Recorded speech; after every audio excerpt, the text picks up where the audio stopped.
அண்மை செய்தியை பார்த்து வருகிறோம். கரூர் நில மோசடி தொடர்பான வழக்கில் முன்னாள் அமைச்சர் எம்.ஆர். விஜயபாஸ்கர் சிபிசிஐடி போலீசாரால் கைது என தகவல் வெளியாகியிருக்கிறது. இதை பற்றின மேலும் விவரங்களை எமது செய்தியாளர் அருண் செல்வன் வழங்க கேட்கலாம். அருண் செல்வன், வணக்கம். விவரங்கள் என்ன பகிரலாம்? வணக்கம்.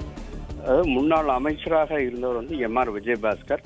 அவர் முறைகேடாக சுமார் 20 கோடி மதிப்பிலான சொத்தை எழுதி வாங்கி கொண்டார் என்ற குற்றச்சாட்டு கரூர் மாவட்டம் வாங்கலை அடுத்த காட்டூரை சார்ந்த பிரகாஷ் என்பவர் புகார் அளிச்சிருந்தார்.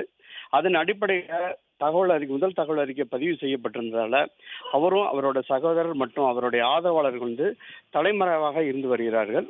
இதற்கிடையில இந்த முன் ஜாமீன் கேட்டு கரூர் மாவட்ட நீதிமன்றத்தில் முன்ஜாமீன் கேட்டு விண்ணப்பிச்சிருந்தாங்க.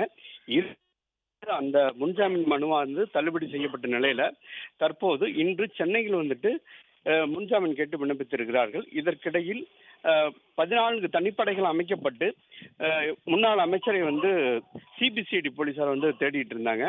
இதுக்கிடையில இன்று காலை சிபிசிஐடி தனிப்படை போலீசார் தமிழக கேரளா எல்லையில் முன்னாள் அமைச்சரை கைது செய்திருப்பதாக தற்போது முதற்கட்ட தகவல் வெளியாக இருக்கிறது.